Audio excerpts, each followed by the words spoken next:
আজ শেয়ার করব এই গরমে একদম কম মশলায় ঝিঙে আলু ও বড়ার পাতলা ঝোলের একটি নিরামিষ রেসিপি।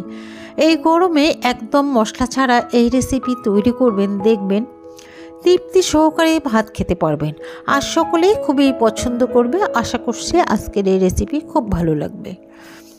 এখানে আমি 500 গ্রাম ঝিঙে নিয়েছি। ঝিঙেটা ভালো করে ধুয়ে নিয়েছি। তারপরে একটা চাকু দিয়ে ঝিঙের যে উপরের সবুজ অংশটা আছে সেটা একটু ঘষে ঘষে তুলে নিতে হবে। ছালটা কিন্তু উঠিয়ে নেব না, একটু ঘষে ঘষে উপরের সবুজ অংশটা উঠিয়ে নিয়েছি, আর যে জায়গাটা একটু ছালটা শক্ত আছে সেটা কিন্তু উঠিয়ে নিচ্ছি। এভাবে সবগুলো করে নিলাম। আবারও ঝিঙেটা ধুয়ে নিয়ে আসলাম যাতে নোংরাটা না থাকে। এবার টুকরো টুকরো করে কেটে নিচ্ছি। চিকন অংশটা 2 ভাগে ভাগ করে নিচ্ছি আর একটু মোটা অংশটা 4 ভাগে ভাগ করে নেব, কারণ ঝিঙে রান্নার পরে একদম চুপসে যায়, পাতলা হয়ে যায়, তাই একটু মোটা মোটা করে রাখতে হবে।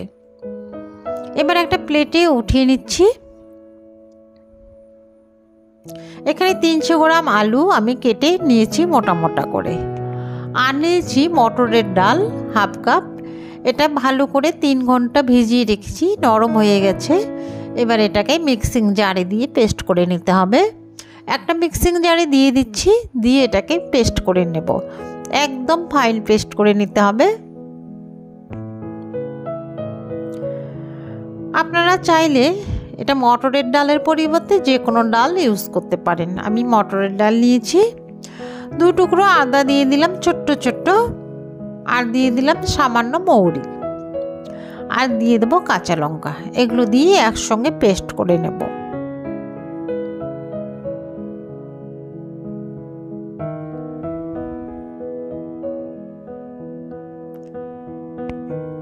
এবার এখানে একটা মশলা তৈরি করব। এখানে দিয়ে দিচ্ছি টমেটো আর ছোট্ট একটা আদা টুকরো আর হাফ চা চামচ মৌরি। এই রান্নায় খুব একটা মশলা ইউজ করা হবে না, একদম নিরামিষভাবে তৈরি, একদম কম মশলায়। মশলাটাও পেস্ট করে নিলাম। এবার আমি যে ডালটা পেস্ট করে নিয়েছি সেটা লবণ দিয়ে ফেটিয়ে নেব। ডালটা এভাবে 1 মিনিট ধরে ফেটিয়ে নিতে হবে, 1 থেকে 1.5 মিনিট, তাহলে সুন্দর কিন্তু ফ্লাপি হবে। ডালটা এভাবে ফেটাতে ফেটাতে দেখবেন সুন্দর কিন্তু ফ্লাপি হয়ে গেছে। দেখে কিন্তু বুঝতে পারছেন ডালের কালারটাও চেঞ্জ হয়ে গেছে, এটা ফ্লাপিও হয়ে গেছে। এইভাবে যদি ফ্লাপি করে নেন তাহলে বড়াটা সুন্দর হবে। এবার এখানে যে টমেটো পেস্ট করে রেখেছি সেটাতে আমি হলুদ আর লঙ্কা মিশাবো। হাফ চা চামচ হলুদ আর 1 চা চামচ লঙ্কার গুঁড়ো মিশিয়ে দিলাম, তাতে করে রান্নাটা সুবিধা হবে, একবারেই হয়ে যাবে। মশলাটা এইভাবে রেডি করে রাখলে রান্নাটাও তাড়াতাড়ি হয়ে যাবে। একটা কড়াই বসিয়ে দিয়েছি, কড়াইতে সরিষার তেল দিয়ে দিলাম। রান্নাটা সরিষার তেল দিয়ে করব। এই ধরনের রান্না সরিষার তেল দিয়ে করলে ভালো লাগে। প্রথমে আমি বড়াগুলো ভেজে নেব, আর বড়াগুলো কিন্তু ফেটানোর কারণে এই সুন্দর ফ্লাপি হবে আর চুপসে যাবে না। দেখতে পারবেন যখন আমি ভেজে নেব সুন্দর কিন্তু গোল গোল হয়ে থাকবে। বড়াগুলো লাল লাল হওয়া পর্যন্ত এটাকে ভেজে নিতে হবে। আমি যতগুলো বড়া পেস্ট করে রেখেছি সবগুলোই ভেজে নেব, একবারে হবে না, এটাকে 2 বারে আমি ভেজে নেব। সুন্দর একটা কালার আসা পর্যন্ত এটাকে অপেক্ষা করতে হবে। আশা করছি এই রেসিপি আপনাদের ভালো লাগবে। ভালো লাগলে অবশ্যই একটা লাইক দিয়ে কমেন্ট করে জানাবেন, আর বাড়িতে রান্না করলে অবশ্যই আমাকে কমেন্টের মাধ্যমে জানিয়ে দেবেন। ভালো লাগলে বন্ধু আত্মীয়র মধ্যে শেয়ার করে দেবেন, তাদেরকেও দেখার সুযোগ করে দেবেন। আর এই গরমে এই পাতলা একটা নিরামিষ সবজি যদি থাকে তাহলে তো কোনো কথাই নেই। সবগুলো বড়া আমার ভাজা হয়ে গেল। এবার ওই তেলেই আলুটাকে ভেজে নিতে হবে। আলুটা লাল লাল হওয়া পর্যন্ত আমি এটাকে ভেজে নেব। আলুটা কিন্তু লবণ আর হলুদ দিয়েই ভেজে নেব। প্রথমে আমি হলুদ দিয়ে দিলাম, তারপরে একটু নেড়েচেড়ে লবণ দিয়ে দেব। আলুটা যতক্ষণ না লাল লাল হচ্ছে ততক্ষণ একটু মিডিয়াম ফ্লেমে এটাকে ভেজে নিতে হবে। খুব একটা হাই ফ্লেম করা যাবে না, তাহলে আলুটা উপর থেকে পুড়ে যাবে। আলু সুন্দর কিন্তু একটু কালার চলে এসেছে। এবার আমি ঝিঙেটা দিয়ে দেব। ঝিঙেটা কিন্তু হাই ফ্লেমেই ভাজতে হবে, না হলে কিন্তু ঝিঙে থেকে জল বের হয়ে আসবে। কারণ ঝিঙে এমনই একটা সবজি, এটাতে প্রচুর পরিমাণে জল থাকে, আর লবণ দেওয়ার পরে এটার থেকে অনেকটা জল বের হয়ে আসে। এটাতে আমি আরও একটু লবণ দিচ্ছি, কারণ আলুটাতে আমি আলুর পরিমাপ অনুসারে লবণ দিয়েছি। এটা কিন্তু 2 থেকে 3 মিনিট আমার ভাজা হয়ে গেল। এবার যে মশলাটা বানিয়ে রেখেছি আমি, সেটা দিয়ে নেড়ে চেড়ে কষিয়ে নেব। তাতে করে মশলাটা সুন্দর কষানো হয়ে যাবে, টমেটোর যে একটা কাঁচা গন্ধ আছে সেটা চলে যাবে। আর একটু লবণ দিয়ে দিলাম।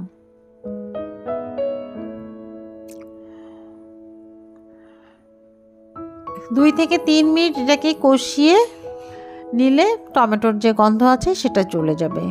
এটা কিন্তু আমার কষানো হয়ে গেছে। এবার আমি এখানে ফুটন্ত গরম জল দিয়ে দেব। জলটা একটু বেশি করে দেব, তাতে করে আলু আর ঝিঙা সেদ্ধ হয়ে যাবে একদম। আর এই রান্নাটার পাতলা ঝোল রাখতে হবে। ঝোলটা পাতলা করলে বড়াটার ভিতরে সুন্দরভাবে ঝোলটা ঢুকে যাবে, আর পাতলা ঝোল করলে এটা গরমে খুব খেতে ভালো লাগে। বড়াটাও দিয়ে দিলাম। বড়াটা একই সঙ্গে সুন্দরভাবে সেদ্ধ হবে, ভিতরে ঝোলটাও ঢুকে যাবে। আর ঝোলটা যদি গাঢ় হয় তাহলে কিন্তু বড়াটা শোক করবে না, তাহলে বড়াটা খেতে ভালো লাগবে না। এবার ঢেকে 4 থেকে 5 মিনিট এটাকে রান্না করতে হবে। 5 মিনিট পর চলে আসলাম। এটা কিন্তু আমার হয়ে গেছে, আলুটাও সেদ্ধ হয়ে গেছে। আমি দেখিয়ে দিচ্ছি কীরকম পাতলা অবস্থায় এটাকে নামিয়ে নিতে হবে, একদম পাতলা। আর গরমে গরম ভাতের সঙ্গে এরকম পাতলা ঝোল খেতে খুব ভালো লাগে।